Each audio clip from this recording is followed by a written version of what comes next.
Ano yan, nagkaroon ng ginto? Kasi kapag hindi mo tinraining, baka kung saan-saan ilagay, lalagay sa puno, kung sila kaya ang pakuan ko dyan. Ang problema lang po kasi dito sa ating bansa, wala kasing natatalo, lahat nadadaya.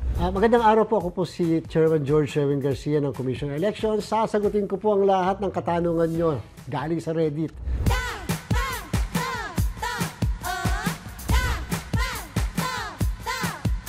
Ay opo, ang dami po namin pinaimbestigahan, magmula po sa Cagayan de Oro, Nueva Ecija, Makati City, at napakadami pang lugar at pinaimbestigahan po natin, nag-create po tayo ng task force para dyan at kami po ay nagkaso doon sa mga barangay officials na involved. At the same time, ininganyo rin natin ang ating DILG na mag-file ng proper administrative cases laban sa kanila. Para naman po napaka-imposibleng bigla na lang may 8,000 pagtaas na bilang ng botante. Ano yan? Nagkaroon ng ginto?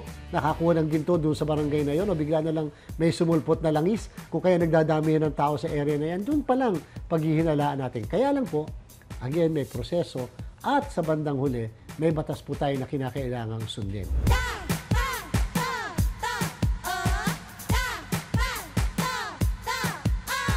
Talaga pong hindi po, siguro manhid ang COMELEC, talaga lang po may matitigas na ulo at mga pasaway na mga kandidato. Alam niyo po ang reason dyan?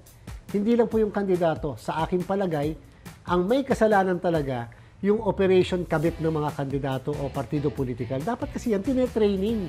Sinasabi ko alin ang bawal, saan pwede maglagay, at alin yung dapat iwasan na lalagyan.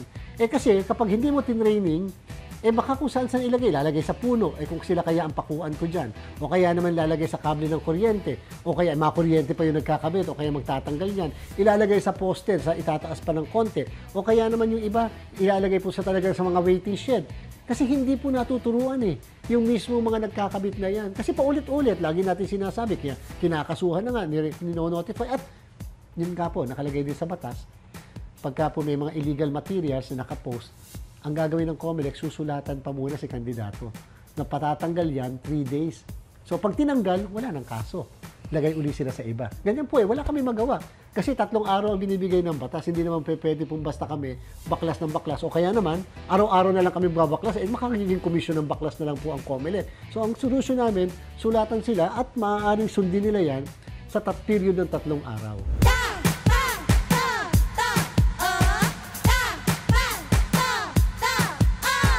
Hindi po ba meron tayong environmentally sustainable election? Gusto naman natin tayo makatulong kahit sa maliit na pamamaraan para sa ating kalikasan. May buhay po yung puno Di ba kahit nga kayo, pakuan nga kayo sa kahit nasa kuko nyo lang masakit Ngayon yung puno pa rin naman. Ganun din yun. Kung tayo lumuluha kapag tayo pinapakuan, di lumuluha din ang puno. May buhay po yan. So therefore, sana sa ating pong pamumuhay, kinakailangan maging maayos din tayo na yung ibang living things dito sa mundong ito, pinoprotektahan din natin. Because by protecting them, we are protecting the environment. Yung po ang dahilan kung bakit ako nagagalit sa mga yan. Bakit kinakailangan magpako? Meron naman pwede na sementado na doon mo ilagay, basta ba allowed ng COMELEC.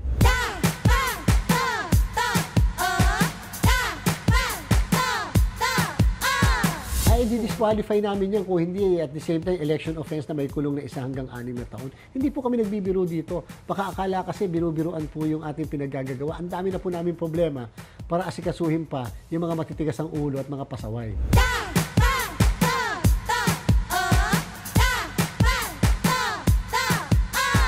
Isa lang naman po ang pinapangako ng COMELEC.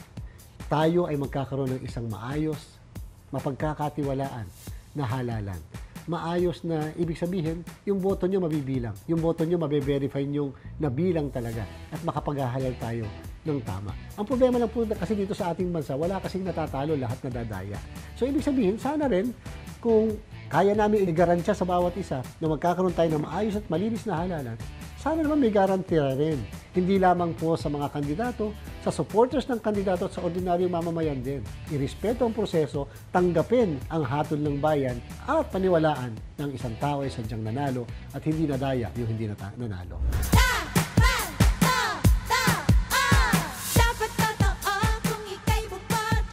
Apo, magkakaroon po tayo ng mga ilang linggo bago po ang ating eleksyon. Meron po tayong tinatawag na precinct finder.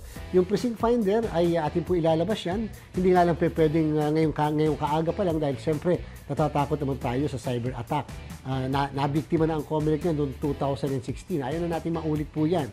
At alam niyo po, noong 2022 elections, 35 million attempts ang tinanggap ng aming pong precinct finder para lang siya ma-hack. Buti hindi po naging successful. So yan po makikita niyo po dyan at malalaman niyo kung kayo po ay tinanggap ang inyong registration. Pero kung kayo po ay walang natanggap na liham mula sa COMELEC na kayo pinapa-attend sa isang hearing, pinapadalo sa isang hearing upang sumagot sa isang reklamo, isa lang ang ibig sabihin nun, rehistrado ka na.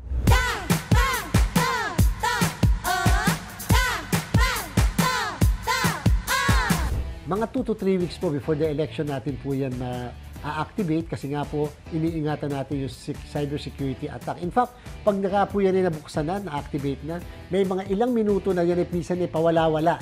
Yung po ay para po proteksyonan ang bawat isa. Proteksyonan lalo na.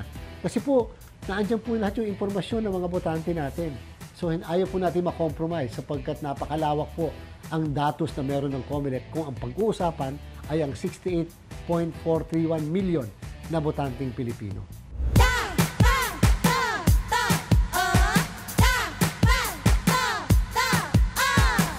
Wala pong manual na bilangan tayo. Lahat po ng bilangan natin ay automated.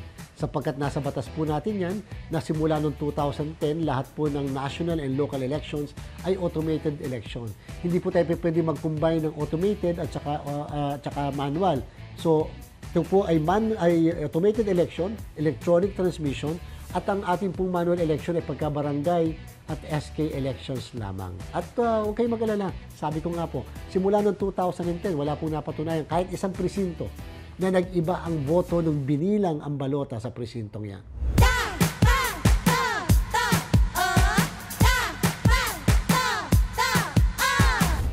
Ay meron po tayong random manual audit na batas mismo ang nagsasabi.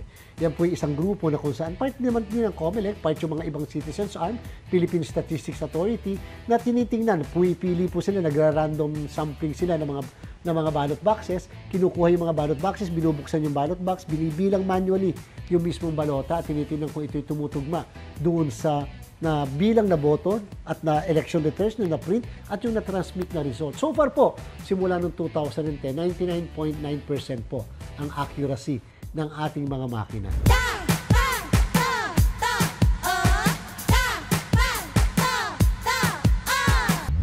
Ang dami po naming nilagay na bagong features. Halimbawa po, yung machine ngayon, pagka tapos na ang boto, magsusuma total yan. Nandiyan kayo lahat, makikita nyo, nagsusuma total at ang pagsuma total niya, wala pang 5 minutes, 3 minutes lang halos, masusuma total ang boto mula ng umaga hanggang sa matapos ang kahuli-huli ang botante na bumoto. At pagkatapos po yan, ay magpiprint muna ng siyam na election returns. Pag print ng siyam, yung isa ipapaskill ka agad sa labas ng presinto. Ipopost. Makalalaman na kagad ng lahat ano ang nakuha ang boto ni Mayor, ano nakuha ang boto ng kalaban ni Mayor, si Senator ganito, ano nakuha ang boto, nandiyan po lahat, pwedeng picturean yon.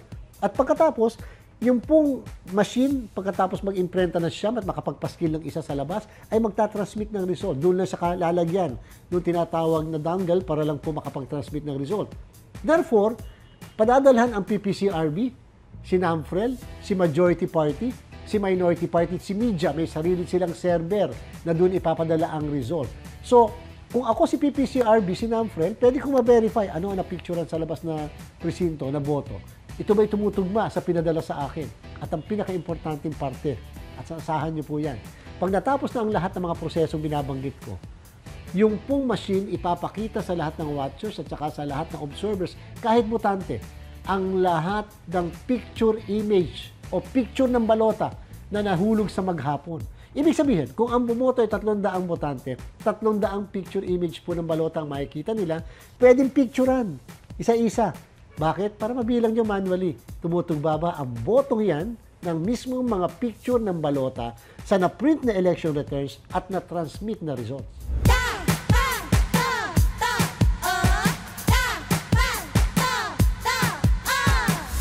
Madami po kasing nagsasabi na gano'n. Wala naman po hindi katotohanan.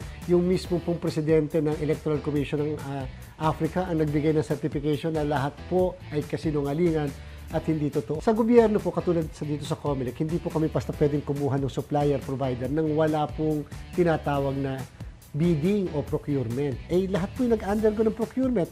Nung kami po yung magsisimula ng pag-procurement na para sa bagong makina namin, 5 ang bumili ng documents. Yung pang-bidding po ba, 5. Abay, nung araw ng submission, isa lang ang nag-submit. Hindi po namin kasalanan yun. Sila naman yan eh. Mga negosyante yan eh. Ngayon po, yung isang yan, Miru, dinisqualify namin nung una. Bakit? Kulang ang documents. Mali-mali yung documents. Okay, nagkaroon kami ng pangalawang bidding. 5 na naman ang bumili ng documents.